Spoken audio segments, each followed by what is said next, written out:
Hoje, a França é o terceiro país com maior número de ogivas nucleares ativas, atrás apenas dos Estados Unidos e da Rússia. A história do programa de armamento nuclear francês conta com 210 testes de armas atômicas, nenhum deles na França continental. Os primeiros 17 testes foram realizados na Argélia. Quando o país se declarou independente em 1962, os testes foram transferidos para a Polinésia Francesa, que é território francês até hoje. Foram 193 testes entre 1966 e 1996, mas a história ainda não acabou. As consequências sanitárias e políticas desses testes acabam de ganhar mais um capítulo.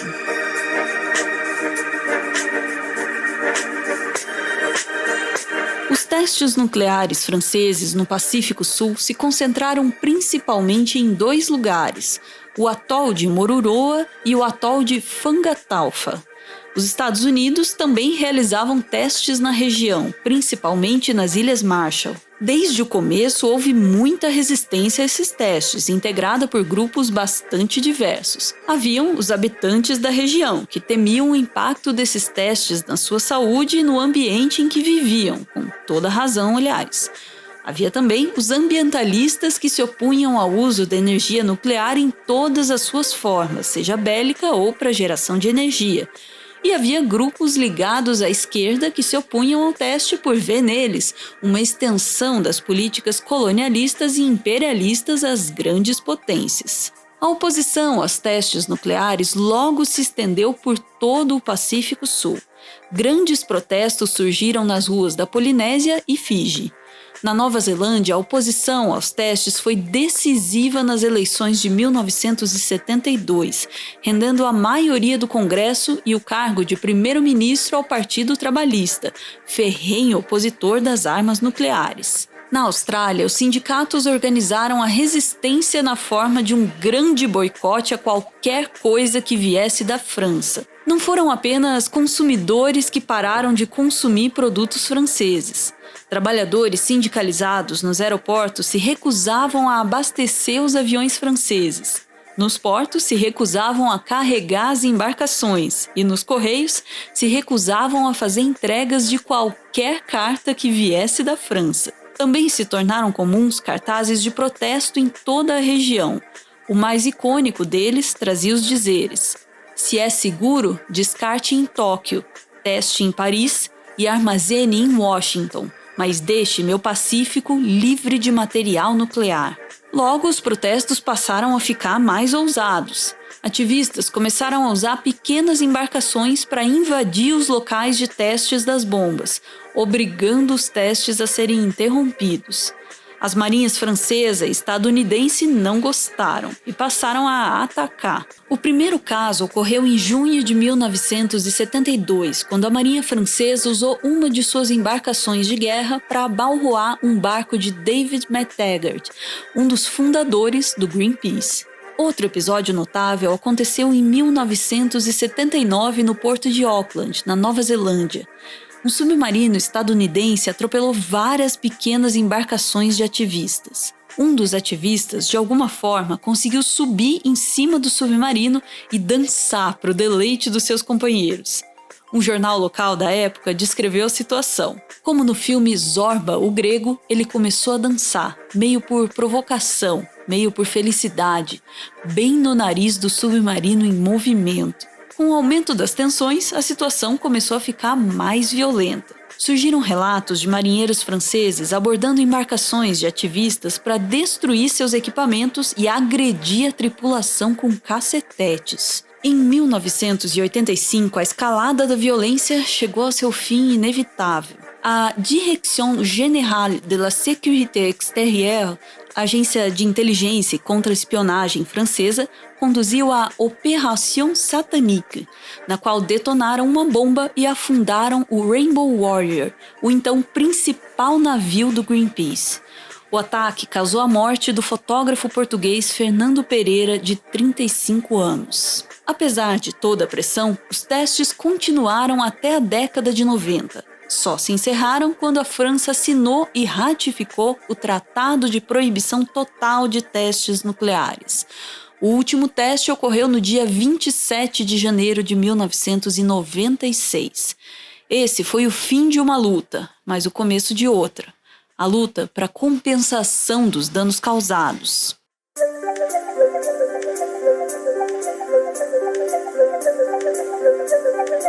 É difícil falar dos impactos que os testes nucleares tiveram na vida dos habitantes da Polinésia Francesa. Os dados que permitiriam essa avaliação foram mantidos em segredo pelos militares franceses, é claro. Sem saber a escala do dano, também era difícil exigir qualquer tipo de ressarcimento por ele. Foi apenas em janeiro de 2010 que o governo francês fez os primeiros movimentos para compensar as pessoas que foram impactadas pelos testes. Foi através da chamada Loi Morin, assim chamada por causa de seu idealizador, o então ministro da Defesa francês, Hervé Morin. De acordo com a lei, qualquer um que tivesse sido exposto à radioatividade dos testes e desenvolvesse um dos 23 tipos de câncer associados à radioatividade teria direito a uma indenização. A indenização poderia ser negada caso um comitê decidisse que a probabilidade de uma associação entre o câncer e a exposição fosse negligenciável. Na prática, a Lei Morin fez muito pouco para compensar a população franco-polinésia. Graças aos vários documentos exigidos para a abertura dos processos, a maior parte dos casos analisados foram de militares franceses que participaram dos testes. De 1.245 casos avaliados, apenas 147 vieram da população franco-polinésia. Além disso, a maioria dos casos foi rejeitado. Apenas 3% dos casos abertos entre 2010 e 2017 tiveram decisão favorável à indenização. Em 2017, a Lei Morin foi alterada e passou a ser conhecida por outro nome, a Loi Héron. Nessa nova versão, passou a compensar pessoas que foram expostas a 1 milisievert de radiação, o que corresponde a aproximadamente 10 exames de raio-x de tórax. O padrão usado para determinar a exposição de cada pessoa foram as estimativas realizadas pela Comissão de Energia Nuclear Francesa, a CEA, para cada um dos testes.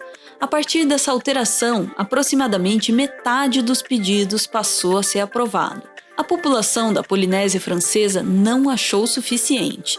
Em 2018, o ex-presidente franco-polinésio Oscar Temaru levou o caso ao Tribunal Penal Internacional, acusando a França de crimes contra a humanidade e chamando a sua política de colonialismo nuclear. Com a continuidade das tensões, um problema da Lei Héron veio à tona.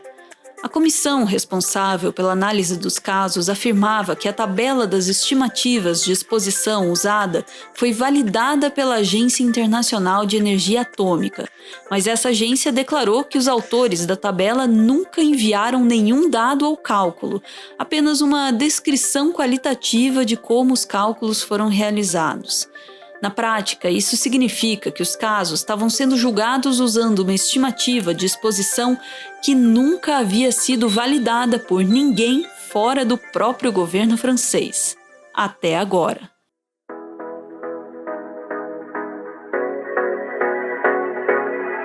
Em 2013, centenas de documentos sobre os testes nucleares, somando mais de 2.000 páginas, foram desconfidencializados. Uma força-tarefa integrada pela Disclose, uma organização que promove o jornalismo investigativo, a Interpret, um coletivo de pesquisadores dedicados à justiça ambiental, e o Programa de Ciência e Segurança Global da Universidade de Princeton, iniciou o projeto Arquivos Moruroa.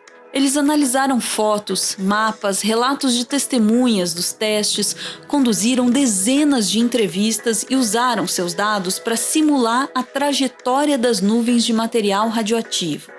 Nos resultados divulgados em março de 2021, chegaram à conclusão que a CEA subestimou e muito a exposição da população da Polinésia Francesa à radiação.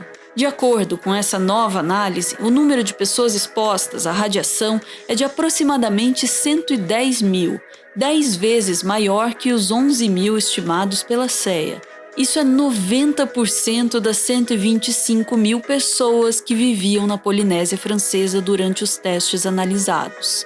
A discrepância dos números tem várias fontes. Por exemplo, a CEA considerava que os habitantes das ilhas bebiam apenas água dos rios e por isso desconsideraram a contaminação da água das chuvas que trazia material radioativo da atmosfera de volta para o solo, sendo que o uso de cisternas para a captação da água das chuvas acontecia em algumas ilhas. A CEA também subestimou em até 40% a deposição de material radioativo no solo resultante dos testes subterrâneos. Também havia problemas nos equipamentos. Em um dos testes, os detectores de radiação operavam com uma margem de erro de 50%. O projeto também revelou documentos secretos que mostram que o governo francês sabe dos danos causados. Entre eles estão um relatório no qual o governo reconhece a existência de um grande número de casos de câncer de tireoide no arquipélago de Gambier e afirma que há pouca dúvida do papel da radiação nos casos. Também revelaram uma troca de e-mails em 2017 que mostra que 1/3 dos militares que estiveram na Polinésia Francesa entre 1966 e 1974 desenvolveram algum tipo de câncer. O custo de tudo isso para o governo francês pode ser alto. De acordo com um dos autores do estudo, isso pode chegar a 700 milhões de euros em indenizações só nos casos de câncer que já ocorreram e mais 24 milhões por ano nos casos futuros. Tudo isso depende, é claro, do governo francês reconhecer os resultados do projeto e, de fato, pagar as indenizações, algo que a gente não sabe se vai acontecer. Quando esse roteiro acabou de ser escrito, no dia 19 de março de 2021, o governo francês ainda não tinha se pronunciado sobre o assunto.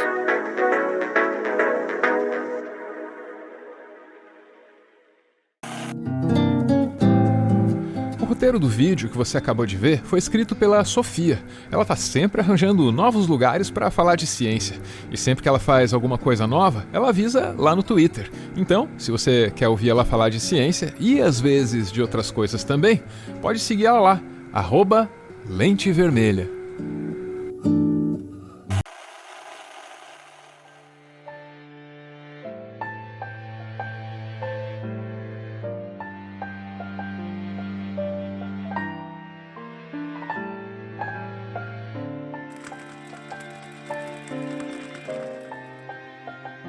Muito obrigado por ver esse vídeo até o final. O Meteoro é mantido graças a uma campanha de financiamento coletivo. Quem participa pode aparecer aqui no finalzinho para homenagear quem ama ou então para receber o nosso agradecimento. É o caso do Lucas. Lucas, muito obrigado pelo e-mail que você escreveu pra gente. Você não sabe o quanto isso significa, a diferença que faz e, sobretudo, o incentivo para que a gente continue trabalhando. Muito obrigado por toda a sua generosidade. Beijo, valeu!